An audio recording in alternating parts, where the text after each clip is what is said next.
probably the biggest day of your tennis career coming up in less than 48 hours. How do you even start to recover, rehabilitate for this? Yeah, I mean, it's tough. I really don't know. I just try to do the same protocols.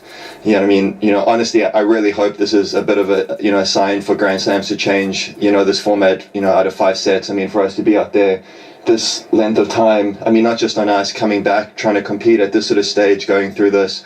It's happened to John before, I mean, when he's played another 5 hours. So, I really hope we can look at it and address this, because, at the end, you don't even feel that, that great out there. But at the same time, I mean, I'm through to my finals. I mean, wow, what can I say about that? I'm definitely going to have to recover as much as I can to try and be as ready, as fresh as possible. Either Nadal or Djokovic, I mean, neither of those guys need any introduction. So, I think it'll take a long time to sort of process everything that's happened today, but I do know that I'm into the finals of Wimbledon, and, that's really, part of a dream come true. So eloquent after such a long match. Thank you so much, Kevin. Congratulations. Thank you. Thanks. And what lovely words from Kevin Anderson there, thinking about his opponent, because they've been involved in such a battle out on centre court, and massive disappointment for someone who had to lose it, but there had to be a loser. And for John Isner, who was in his first ever Grand Slam semi-final, it will be heartbreaking to recover from this. But well done to Kevin Anderson. I'm sure it will reopen the debate about whether there should be a tie-break in the 5th set again. But Kevin Anderson is through, and when you think about his match against Roger Federer, 13-11 in the 5th set, he was on court for 4 hours and 14 minutes in that. Just how much has he got left in the tank to take through to Sunday's final? Well, we will find out, and we'll find out in a moment who he'll be playing in that final, because Novak Djokovic against Rafael Nadal, that is next on centre. Well, everyone taking a breather after that. They've been on court for so long. The last set taking almost 3 hours, just 6 minutes short of 3 hours. But that's the cue, because the match that's coming up, well, everyone's been looking forward to it, haven't they? Djokovic against Nadal, and those are hopeful. They probably had ground passes for the day, and now they're queuing up, hoping that some people will be wanting to go home and they can get on centre court. If not, though, I'm sure they'll be heading to Henman Hill to watch it unfold under the roof on the screen there. Wow, what a match that was. Boris Beck and Tim Henman. I think we've been sitting in here for days watching that, haven't we? Tim, I think it's going to reopen that debate, isn't it? Definitely. It's, I mean, when we had the first Isner match, which was 70-68, we sort of felt that was probably a freak. We weren't going to see something quite like that again. But I think in the context of this tournament, 26-24 in the 5th, and he's got to come back and play the final, I think it's going to be incredibly challenging. And to face either, Djokovic or Nadal, it seems like that's not a level playing field. So I definitely think that's going to be on the agenda, certainly for Wimbledon to discuss after the championships. Yeah, he says he'll go through the process of recovery, but what about the emotional damage that has done? Because he's been serving to stay in the match I don't know how many times. I was very impressed with his comments after the match. What a thoughtful, soft-spoken, considerate guy. I mean, he's just won the biggest match of his life, and he's talking about his opponent. Yeah. And so my heart goes out to him. I had a bit teary-eyed because this is rare. You see, that type of comments and this type of performance together you don't see anymore. And I'm very impressed. I hope he recovers, because we need him on Sunday. We need him fresh. We need him recovered. We need him to give it all. Difficult now because of all the hours he's played, and we should definitely, strongly talk about changing the format of the 5th set, and mainly because it's Sunday, he has a problem. Yeah, and also, I mean, but as you mentioned, Federer is 13-11 in the 5th set against Federer, and then coming out 2 days later to play this one. How much has he got left? Well, it's an incredible achievement to come through that, and as you say, yes, he plays short points because he's got such a good serve, but just because he's 6'8", moving his body around the back of the court, he's been playing well from the baseline.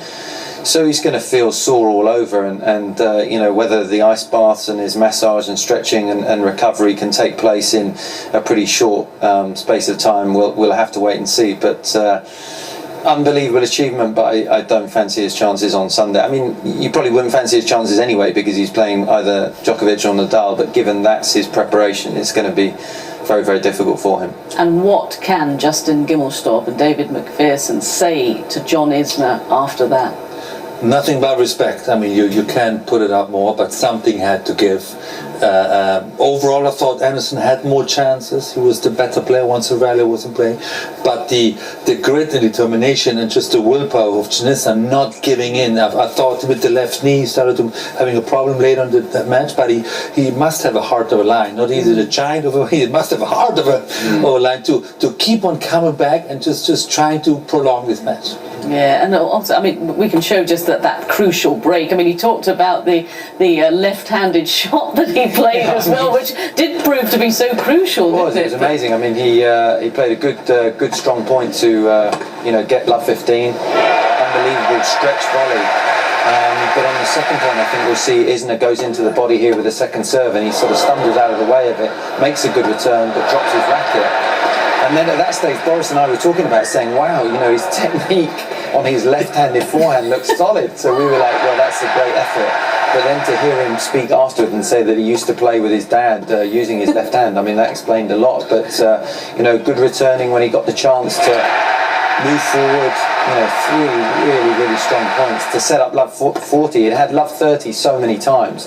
And then again, a strong return, got into the rally and was able to force the unforced error. Tired looking now, isn't he, John Isner? You just feel it going away from him. But even at match point here, when the ball went out, Kevin kept it together. Yes. Most other players, they were jumping around and doing all sorts of things. Kevin just kept it cool and went to hug his friends at the net and just say respect. Yeah. I mean, you just can't imagine what is going through John Isner's head right now.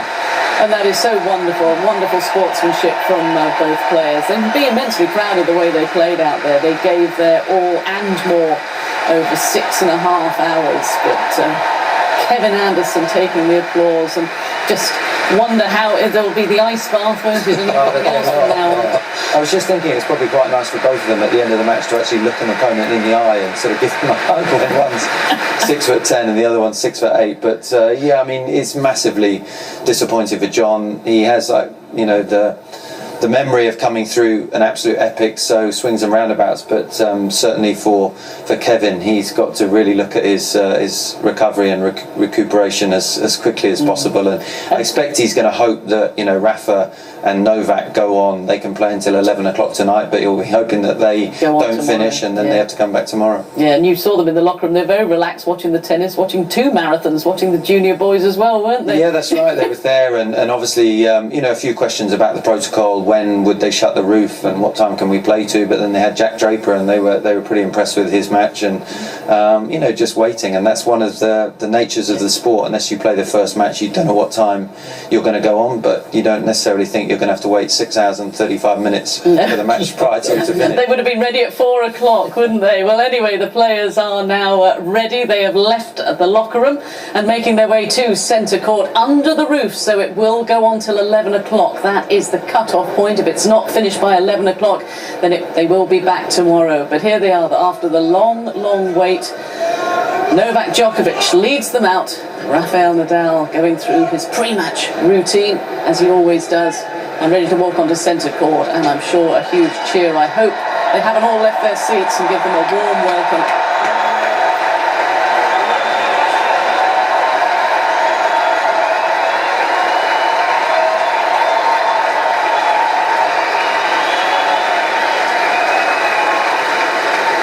Yes, huge ovation for both players, huge respect for both players as well. But Rafael Nadal, you somehow feel, will be the crowd's favourite today. They've loved seeing him come back. He's had so many disappointing results here at Wimbledon, but now he's back in a Wimbledon semi-final again, and this is an absolute treat to look forward to.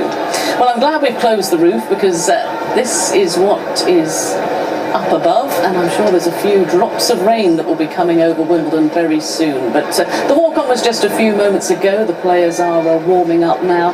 And Boris, I mean, Novak Djokovic, as far as things go, how impressed have you been? Is he back to his best? Can he compete against Rafa as he did years ago? I think Playing wise, he's very close to his best. I've seen Queens, he had a couple of strong matches. Yes, losing the final to Cilic with match point. And even here, when he was troubled, he raised his game and was able to play better when it matters most. But he hasn't beaten a guy like Nadal in a while. So the question is, how much does he believe? How much confidence he's missing? Well, we're going to find out, because he needs to not only play well, he needs to believe that he can do that. Yeah, that's been the key, isn't it? Just before I ask you though, Tim, 11 o'clock is the cut-off here at Wimbledon. Why? It's all to do with the local authorities and excuse me, and transport for spectators. Obviously, I think the players would like to keep going until they finish, but that's just not possible. And has always been the case that 11 o'clock is the curfew, if you like. And as far as Djokovic is concerned, you've been impressed with him and his attitude. He seems to believe again. Yeah, very much so. I think I've been impressed with his tennis and he's hitting the ball well. Physically, there've been a few issues. He looks like he's in good shape, and mentally, I think the fire is burning within. There's definitely been his attitude on the court. He's been getting pumped up sometimes against the crowd as well. So it's going to be another step up for Djokovic. But it'd be interesting to see now going indoors, who that does favour. It's interesting. Rafael Nadal in his press conference the other day said, Novak's one of the more complex characters on the tour, but he relishes their rivalry, loves it. Yeah, well, they played 51 times together. I mean, they might as well like it by now. And they have so different starts. Obviously, starting with one is left.